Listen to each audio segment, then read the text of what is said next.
محمد وآل محمد وعجل فرجهم صلوات.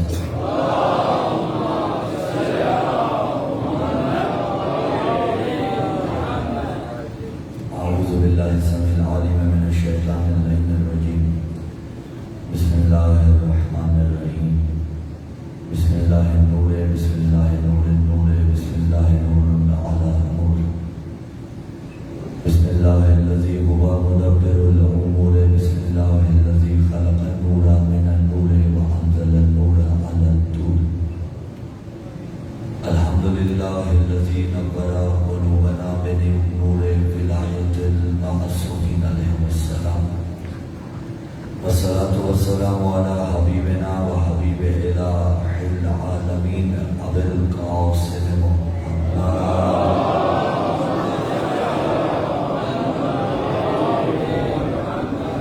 وعلى أهل بيت النبوة ومعلم الرسالة الذين أذهب الله عنهم الرجس وطهرهم تطهيرا.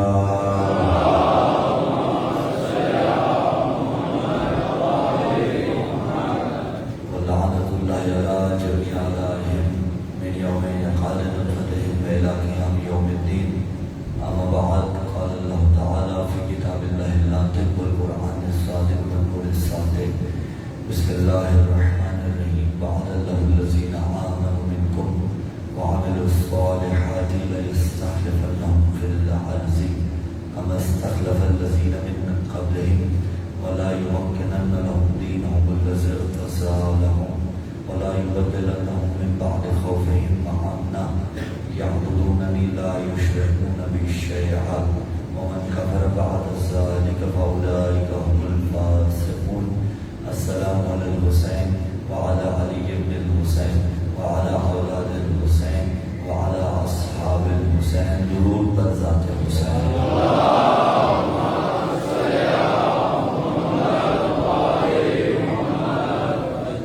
یا الہ العالمین، تیری بارگاہ رحمت میں صبر فتح امام زمانہ صلی اللہ تعالیٰ فرج و شریف دعا ہے کہ نیا میں ازم میں اس کو ریاض پر یہاں یہاں بھی صفیہ دائے مظلوم کربلا میں چھنجے میرے لو سے اپنی آفیت کے حساب.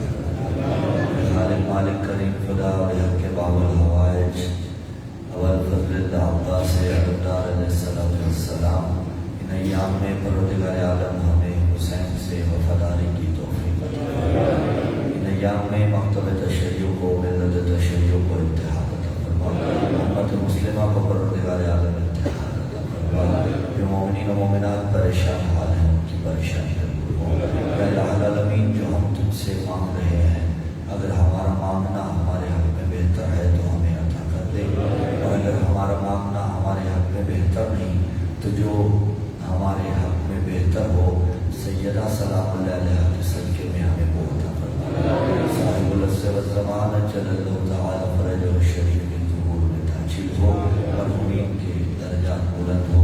دعاؤں کی قبولیت کے واسطے زحمتاً نہیں رحمتاً پرخلوص صلوات.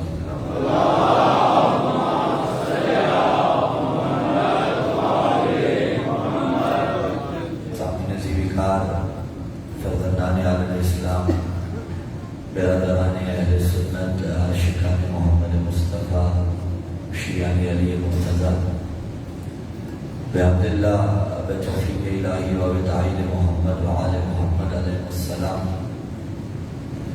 جس سلسلہ گفتگو کو ہم نے یکم محرم الحرام میں بتوفیق الہی شروع کیا تھا، آج وہ اپنے 8ویں مرحلے میں داخل ہے. خلافت الہیہ اور معیار خلیفۃ اللہ. ایک جملہ گزشتہ تقاریر سے لیتے ہوئے عرض کریں کہ آپ تک یہ بات پہنچائی تھی کہ لفظ خلیفہ عام بھی ہے خاص بھی ہے. اگر لفظ خلیفہ کو معنی عام میں لیا تو معنی اور اگر معنی خاص میں لیا تو معنی اور یوں ایک نئی جہت آپ کے سامنے رکھی ہے تو دراصل ہر شخص زمین پر خدا کا نمائندہ ہے. ہر شخص خلیفۃ اللہ ہے. جاعل فی الارض خلیفہ تمام کے تمام اولاد آدم ہیں.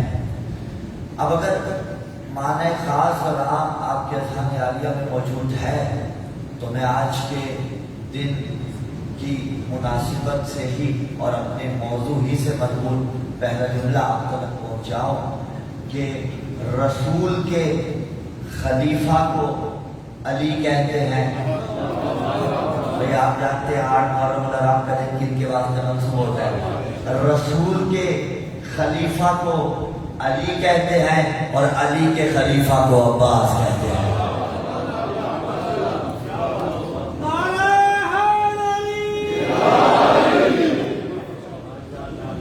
موسیٰ نے کہا تھا، نگار عالم نے فرمایا اذهب الى فرعون انه طغى، موسیٰ ذرا جاؤ فرعون کی طرف، یہ سرکش ہو گیا ہے۔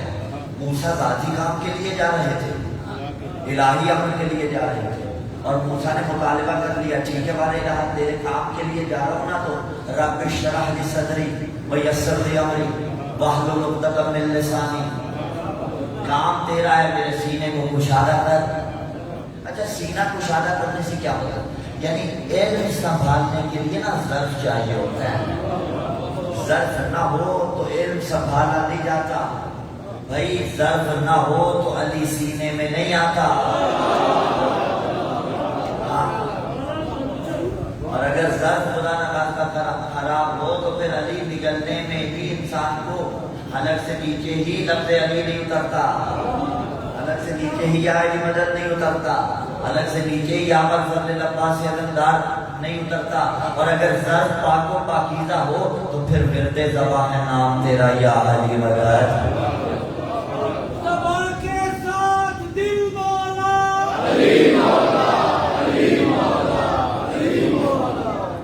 پھر نام علی اچھا لگتا ہے، اٹھتے بیٹھتے سوتے جاتے ورد حیدر قرار انسان کو اچھا لگتا ہے۔ موسیٰ نے کہا میرے سینے کو کشادہ کر ویسر لی امری، اور میرے کام کو میرے لیے سہل کر دے، آسان کر دے، واحلل عقدۃ من لسانی، اور میری زبان کی گرہ کو کھول دے۔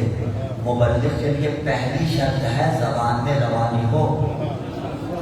بالفرض آپ ہمیں نہ جانتے، فار ایگزامپل ہماری پہلی تقریر ہو، جو ہی ممبر پہ آئے زبان میں خدا نخواستہ لکنت ہو، زبان میں روانی نہ ہو، 30-40% مجمع ٹوٹ کے چلا جائے گا، باقی شاید مربتاً بیٹھے رہے کہ چلیے اب اگر آج آ گئے ہیں تو آج سن لیتے ہیں، کل سے مولانا جانے اور ان کے سامنے بیٹھنے والے خاموش سامعین جانے، ہم تو نہ آئیں گے۔ مبلغ کے واسطے پہلی شرط یہ ہے زبان میں روانی ہو، وہ علیحدہ بات، ذکر علی بھوکوں کو زبان عطا کرتا ہے۔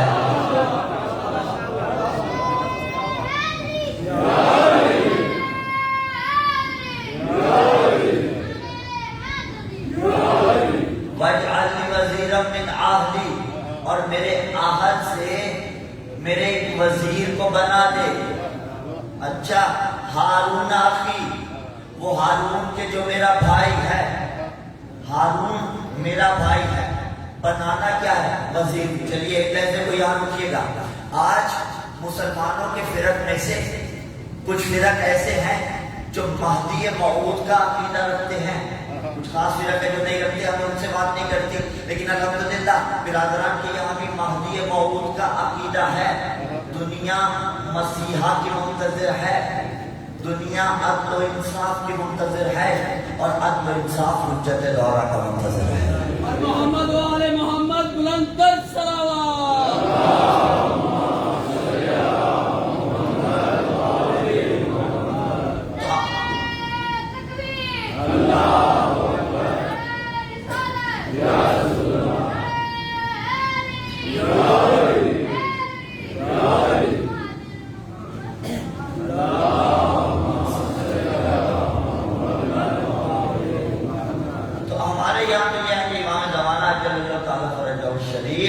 کائنات کے اندر ہمیں دیکھتے ہیں بإذن الہی، ہاں لیکن میری آنکھوں پہ پردے پڑے ہوئے ہیں، وہ پردہ جب ہٹے گا تو دیدار حجت دورہ ہوگا۔ اس پردے کو ہٹانے کا نام ہے اپنے آپ کو گناہوں سے محفوظ رکھنا۔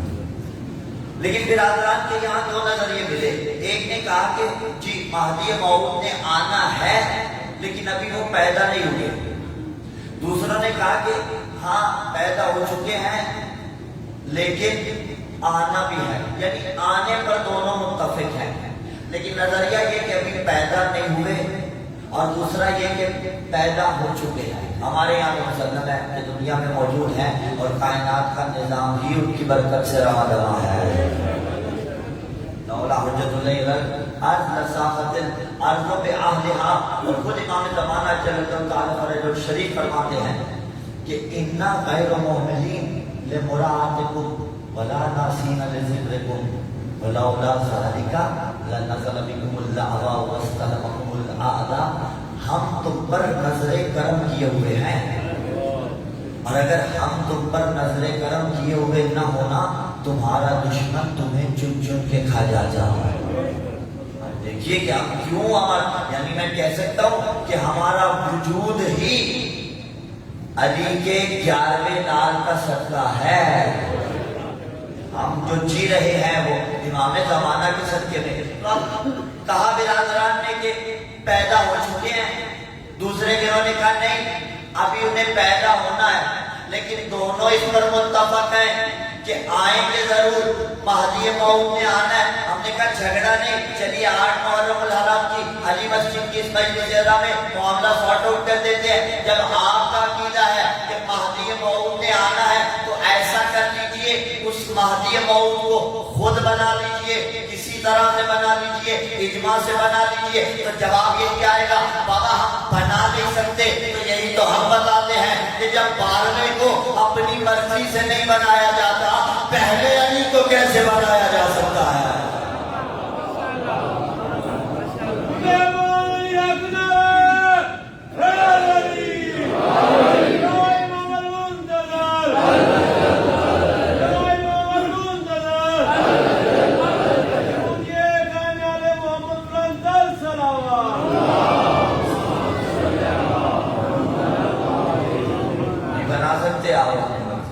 تو موسیٰ نے کہا وَاجْعَلْنِی وَزِیرًا مِنْ أَہْلِی، اور میرے اہل سے میرا وزیر بنا ہارون آخی، ہارون کو جو میرا بھائی ہے۔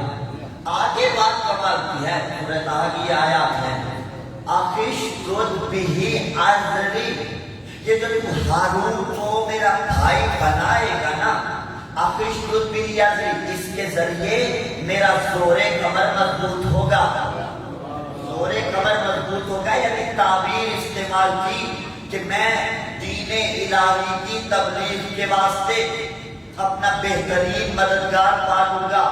تو اب متفق علیہ روایت ہے، برادران کی کتابوں میں بھی موجود، ہماری کتابوں میں بھی موجود، کہ پیغمبر نے فرمایا تھا یا علی انت منی بمنزلت ہارون من موسیٰ الا انہ لا نبی من بعدی، اے علی تجھے مجھ سے وہی نسبت ہے جو ہارون اور موسیٰ کے مابین تھی، الا انہ لا نبی من بعدی، اگر یہ کہ تیرے بعد سلسلہ ولایت ہے، یعنی میرے بعد کوئی نبی نہیں، اس کا مطلب یہ ہے کہ تیرے بعد سلسلہ ولایت ہے، تجھے مجھ سے وہی نسبت جو موسیٰ اور ہارون کے مابین تھی۔ اور قرآن میں فیصلہ کیا اَخِشْدُدْ بِهِ أَزْرِی، موسیٰ اور ہارون زور کمر تھے، ہارون کے ذریعے موسیٰ کا زور کمر مضبوط ہوا، تو بس اب اگر بھائی موسیٰ ہو زور کمر کو ہارون کہتے ہیں، بھائی محمد ہو زور کمر کو علی کہتے ہیں، کہ اٹھتے ہوئے ہاتھ سلامت رہے جملہ پورا وصول کیجئے گا۔ بھائی موسیٰ زور کمر ہارون، بھائی محمد زور کمر علی، بھائی حسین زور کمر عباس۔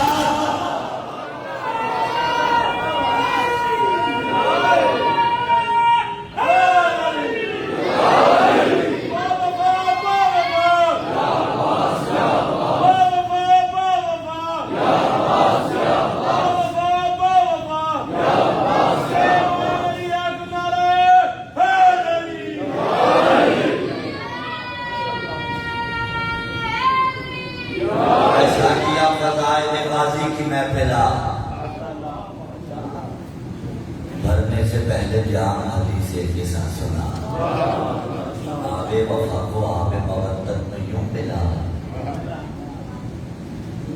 منقوط کی صداؤں کو ساگر میں کھول دے، رندوں کے سر پہ پرچم عباس خود۔ عباس زور کمر ہے حسین ابن علی کا، اور لفظ کہیں کہ جس کی ابرو کی جنبش. کسی کو حکم دینے کے بہت سے طریقے ہیں نا، ان میں سے ایک طریقہ ہے کہ انسان جنبش ابرو کے ذریعے کسی کو حکم دیتا ہے. اور جنبش کون؟ عباس. کسے کہتے ہیں؟ عباس. جنبش ابرو حسین، جس ہستی کے لیے آیت الہی کا درجہ رکھتی ہے اسے عباس کہتے ہیں. حسین کی ابرو کی جنبش پر ایسے عمل کرے، ایسے واجب ہوتا ہے عمل کرنا. اور لا شک ابھی کہ واجب ہے. تو عباس حسین کا زور قمر، حسین کے مشن میں زور قمر. عباس علی کا عکس، زمانے کا محمد حسین، حسین النبی وانا من الحسین، اور وقت کا علی عباس رضا. حضرت ام البنین سلام اللہ علیہا سے اور نبی کی خدمت میں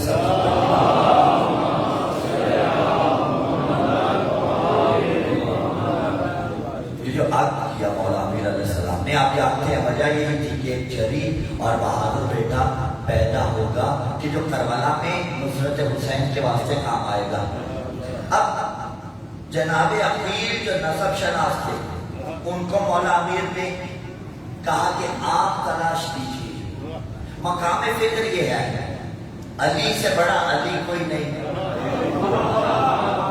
یہ جو لفظ بول رہے ہیں، علی سے بڑا علی کوئی نہیں. پھر جناب عقیل نے کیوں کہا؟ تو دیکھیے اخلاقی قدر، بہت سی وجوہات علماء نے بیان فرمائی، لیکن اس میں ہائی لائٹ جس کو زیادہ کیا گیا وہ آپ کے سامنے پیش کروں. ایک اخلاقی قدر مولا نے بیان فرمائی کہ دنیاوی امور میں جب کچھ کرنا چاہو تو صاحبان بصیرت سے مشورہ کر لیا کرو، اپنے برادران ایمانی سے مشورہ کر لیا کرو. حضرت ام البنین یعنی بیٹوں کی ماں، عباس علمدار تربیت علی کا نتیجہ، اور تنہا عباس حسین کا مٹی نہیں.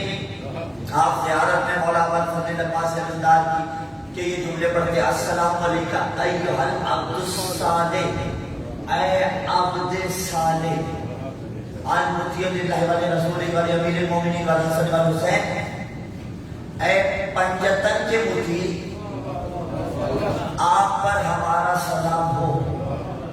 عباس عبد صالح ہے، لیکن میرا جی چاہتا ہے کہ میں اس بحث کو کھول دوں اور بڑی لمبی ہو جائے گی، لیکن آپ نے توجہات کرنی ہے.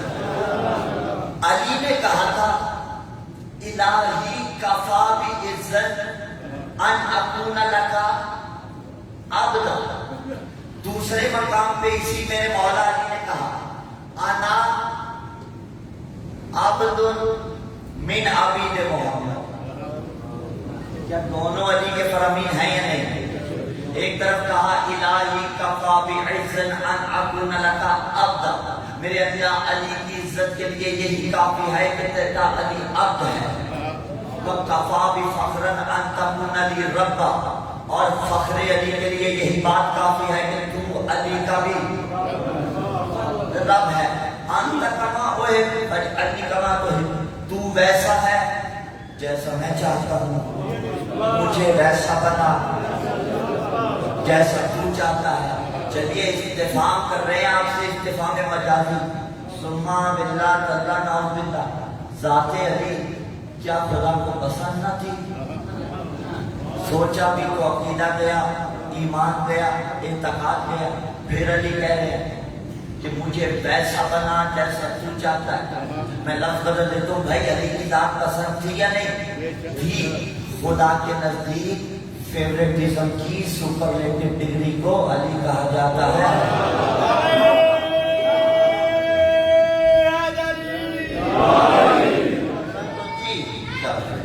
پسند تو تھی علی کی ذات، لیکن پھر مولا کیوں کہہ رہے ہیں؟ مولا آپ کو سکھا رہے ہیں کہ میں علی ہوتے ہوئے جب اس چیز کا اظہار کرتا ہوں تو آپ بندہ خدا ہوتے ہوئے، پیرو امیر المومنین ہوتے ہوئے یہ درس ہمیشہ یاد رکھیے گا. اب کہا الہی کفا بعزت ان اکون لکا عبدا، میرے اللہ علی کی عزت کے لیے یہی کافی، علی میرا عبد ہے.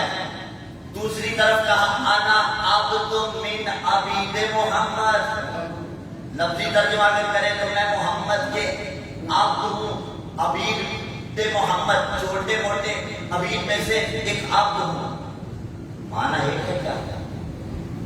اگر ایک معنی کیا تو گیا عقیدہ، گیا اعتقاد، آئین کا داد آپ کا معنی جو پہلا عبد علی نے استعمال کیا، انا عبد من عبید محمد، آپ کی تائید پر میں نے بحث کھولی ورنہ شاید نہ نکلتا اس جانے. انا عبد من عبید محمد، اس کا مطلب یہ ہے کہ علی عبد خدا ہے، یعنی علی کی پیشانی جس کے سامنے جھکتی ہے اسے خداوند متعال کہا جاتا ہے. قرآن نے بھی متعدد مقامات پہ استعمال کیا، یا ایھا الناس اعبدوا ربکم الذی خلقکم والذین من قبلکم لعلکم تتقون. اے لوگو اعبدوا، عبادت کرو، عبدیت کرو اس اللہ کی کہ جس نے تمہیں خلق کیا اور تم سے پہلے لوگوں کو بھی خلق کیا. تو جب کہا نا علی نے کہ عبد خدا ہے علی، اور ہم بھی جب کہتے ہیں کہ عبد خدا ہے ہم، اس کا مطلب یہ ہے کہ جس کی ہم عبادت کرتے ہیں، جس کے سامنے ہماری پیشانیاں جھکتی ہیں. شہزادے بیٹے میرے ایسے نہیں تھا کسی پہ چلا کچھ بھی ہوتا ہے. سلام پڑھے محمد آرام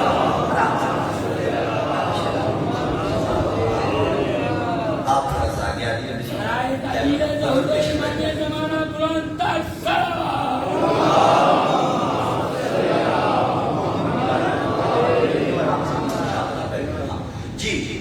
کہا کہ میں عبد خدا، یعنی پیشانی خدا کے سامنے جھکتی ہے. اور کہا انا عبد من عبید محمد، آپ وہ ترجمہ نہیں کیا جائے گا. اور مصیبت یہ ہے کہ عبارت پڑھنے کے بعد تراجم میں الجھا کر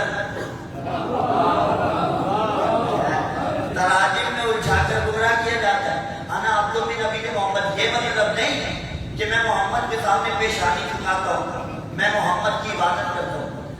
انا عبد من عبید محمد، یعنی میں محمد کا عبد ہوں. ترجمہ جو کیا جاتا ہے کہ میں محمد کے غلاموں میں سے ایک غلام ہوں. عبد کا ترجمہ غلام کیوں کیا گیا ہے؟ کیونکہ پرانے زمانے میں جو غلام ہوتے تھے وہ خود کچھ نہیں کر سکتے تھے، جو مالک کہتا تھا وہ کرتے تھے. پھر وہ علیحدہ بحث، اسلام نے اس کانسیپٹ کو پسند نہیں کیا غلامی کے، اسی لیے ابتداء میں اسلام نے غلاموں کے حقوق متعارف کروائے. اور جب حقوق متعارف کروا دیے تو آہستہ آہستہ کرتے کرتے یہ غلامی کا کانسیپٹ اثر نو ختم کر دیا. اب علی نے کہا انا عبد من عبید محمد، تو اس کا یہ مطلب نہیں کہ وہ جو عبداللہ والا مطلب ہے. تو اب علی ہی کی عبادت ہے نا مولا کی. میں کہہ سکتا ہوں نا علی عبد خدا بھی ہے، علی عبد محمد بھی ہے. اور توڑ موڑ نہ دیا جائے کلپ کو، پھر ریپیٹ کر دوں. عبد خدا ہے یعنی خدا کی عبادت کرتا ہے، عبد محمد ہے یعنی محمد کی پیروی کرتا ہے. اور تاریخ اٹھا کے دیکھ لیجیے، ہمارے بڑے بڑے جید علماء کے نام صاحب القدیر علامہ امینی علیہ رحمہ، عبد الحسین الامینی. اس کا یہ مطلب نہیں کہ حسین کی عبادت کرتے، حسین کو سجدے کرتے، نہیں. جو علی نے کہا انا عبد من عبید محمد، یہ 5 سے 7 منٹ لگے. اگر سمجھا پائے ہیں تو اب غالب کے وہ 2 مصرے سمجھ میں آئیں گے کہ غالب ندی میں دوست سے آتی ہے کوئے دوست، مشغول حق بندگی بوت راب میں. کہا تھا غالب نے علی عبد خدا ہے، یعنی خدا کے سامنے پیشانی جھکاتا ہے.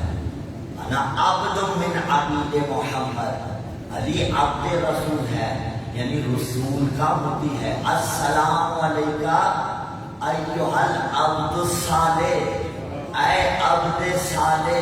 تو اگر مینٹل سپورٹ ہے ہمارے ساتھ تو ہم جملہ کہہ سکتے ہیں کہ عباس عبد خدا بھی ہے، عباس عبد حسین بھی. عبد خدا ہے یعنی اس کی عبادت کرتے ہیں. برائے خوشنودی مولانا عباس علیہ السلام بلند تر سلام.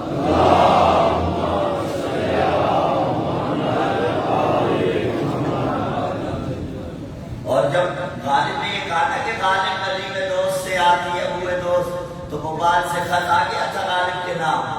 اس نے غالب کو کہا مفتی اعظم گوپال نے کہ تم تو جہنمی ہو، کافر ہو، مشرک ہو، تم نے یہ کیا کہہ دیا؟ پہلے مجھے ڈاؤٹ تھا، اس نے کہا شرابی تھے، فلانا تھے، جو اس نے کہہ سکتا تھا اس نے کہا، اور کہا اب مجھے یہ کنفرم ہو گیا کہ تم جہنمی ہو. غالب کا جواب بھی کمال تھا. ہاں مولانا بھول میں تھے کہ آئے گا سرکار علامہ قبلہ مفتی کعبہ. غالب نے لکھا ابے مفتی سن، بس وہ سن پڑھ کے ہی مفتی صاحب ہو گئے ہوں گے. سن کہا ابے مفتی سن. اب ممبر کی اپنی زبان میں پڑھا، لحاظ میں پنہا کر کے پیش کروں گا. کہا غلیظ خونوں کے اندر پوتے کھانے والے، تو کہتا ہے کہ غالب مشرک ہے، شرک کی تعریف تجھے نہیں پتا؟ بھائی شرک وہ ہے جو خدا کی صفات ذاتیہ میں کسی کو شریک ٹھہرائے، اس کے افعال میں کسی کو شریک ٹھہرائے. میں ایک جملہ یہاں پہ جوانوں کو کہتا چلا جاؤں، بس اتنا یاد رکھ لیجیے گا اور عقیدے کی صدر کو نہ بھلائیے گا. اللہ جو کرتا ہے اس سے کوئی نہیں کرواتا، اور اس کے کچھ افعال وہ ہیں جو اس کی ذات کے ساتھ مختص ہے، اس میں وہ کسی کو شریک بھی نہیں کرتا. ہاں آل محمد جو کرتے ہیں اللہ کی دی ہوئی طاقت سے کرتے ہیں، خود سے نہیں کرتے. میں نے کہا کہ تو جہنمی ہے. عالم نے کہا ٹھیک، اگر میں جہنمی ہوں، میں مشرک ہوں، تو تعریف مشرک یہ ہے کہ جو خدا کی ذات میں، خدا کی صفات میں کسی کو شریک ٹھہرائے وہ مشرک ہوتا ہے. کہا اگر پھر بھی میں جہنمی ہوں تو غالب میں نوش ہوں، جنت نہ جا سکوں، حسرت یہی ہے بعد مرگ کچھ کام آ سکوں. ادھر کا نام ہے مجھ کو جہنم کا ہے خدا، ہر دشمن علی کا کلیجہ جلا دو. مل گئے حیدری